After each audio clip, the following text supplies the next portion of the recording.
Hello, welcome to Revelator John. Just wanted to make a quick video about a couple of issues that I've been thinking about the last couple of days, and really this is in response to some things that have been reported on the news or reported in the media, and then they turn out to be absolute, nonsense really, or it turns out to be just peppered with mistakes or lies and stuff like that. And this is just like a general video about the media these days. And I don't know if it's the influence of social media. I don't know if it's the influence of this kind of thing, of YouTube or Twitter or Facebook or God knows whatever else, people use these days. I sound like an old fart. I mean, I don't really like social media, even when I was using it a lot for publishing the magazine and with the website and everything that I had with the motorcycle side, which sort of stopped now with the media side as well. But I never really used it for myself, only for more that business side of it. But I don't know if it's the influence of that or the influence of YouTube or just the way people are just varying the different information streams that are coming out. And it seems as if the art of journalism, fact checking before you put information out is just, I don't know, I'm not sure if they've lost it. I think in certain areas that it's still good. They still try to do the best, but I don't know. I mean, a lot of the time, the information comes out, whether it's, on Sky News, whether it's CNN, whether it's, the BBC, whether it's radio, or whether it's Sky Sports News, or, whatever. It just seems as if it all, maybe it all started with rolling news when that first started, God knows how many years ago now.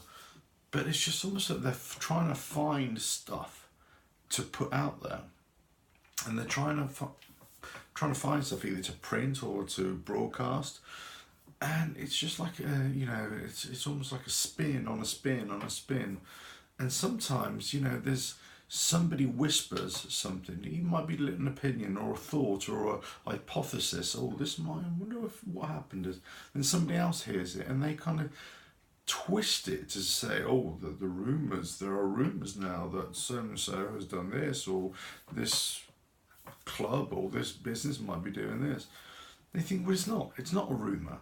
You've just made it into a rumour by just quoting or, almost, relaying what somebody has just been thinking about. It's not a rumour, there's no substance behind it. And that's the problem. So much of the media these days, there's no real substance behind it, or it's like a dog with a bone. They just keep on taking bites at the same story, or lots of other media outlets, they come to feed at the trough as well. And it's just, and then once, they've exhausted everything out of that for about a day or so, then they bugger off onto the next story as well. And I don't think they're even really interested in the story or whatever they're trying to convey. They're more interested in just outdoing the other news agency. I don't know, maybe, I could be completely wrong, but that's the way it comes across sometimes.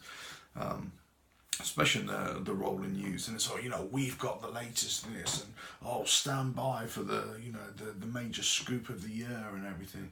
And the language they use is very inflammatory. It's very maybe that's not the right word, but it's very it grandifies, if there's such a word, anything that's being said or any story, instead of using just plain language. I know, because it isn't as media sexy as all these other words that they're using, but it's just, and you sometimes watch the news at night and or during the day or whatever, and you think, am I really watching this? Am I really, what am I watching? Am I watching the truth? Is this the truth that you're telling me? Or is this just one version of a truth? Or is this a highly edited version of a truth that you're giving me? Same with the newspapers. I mean, the newspapers, they just, sometimes, especially the tabloids, you just like, you know. And but even the broadsheets, you know, they're just like, you know, and now you know, print media is kind of losing its way. It has been on a downward trend for a long time.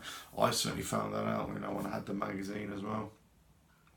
And then it's either becoming very much niche market, or you know, they're going into the online format as well. But then you're just bombarded with online information, you know. And you know, we all know that the elections and political process is kind of heavily influenced now by social media and the way Twitter, you know, works as well. And you know, some of the nonsense that politicians say from all over the world, not mention no names, but you know, and all their PR team, you know, put out there, it's just absolute nonsense. And you think, you know, people are being hoodwinked into thinking that what they're reading, what they're seeing is the real. And maybe there is an element of truth in there, but the way in which they're portraying it, it's almost like they're just trying to manipulate the way we see things. And it almost sounds like a bit of a conspiracy theory, but it's trying not to be and trying not to sound too crazy. But it's, you know, it's a sad indictment of the times that a lot of the news that we watch, a lot of the media that we see is kind of, it's controlled in many ways, it's contrived in many ways. That's the word I'm looking at. Whether they intend it to be or not, you know. That's what, you know, the younger generation coming up, you know, a lot of them are not watching the news. They're getting this stuff all off of the internet, off whatever social platform, media platform they're working off as well. They're all talking to each other, and the young people are informed, but they're informed in different ways, you know. And it's just, but then you wonder, you know, the next generation come through, what are you actually believing? What do you actually think is really happening? And then unfortunately you have the realities of this world where bombs just fall down somewhere, and you know, they're exploding, there are wars going off somewhere, and people are actually physically dying, you know. And then you think, well, then you're not even giving it the real justice that story requires, you know, to bring that story to the wider world.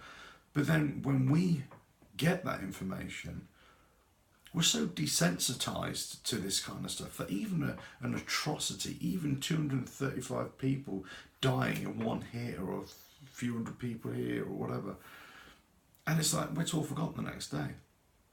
You know, you can have like a terrorist attack in this country, and you know, I don't know, where 2, 3, 4 people, 10 people can die, and it's huge news.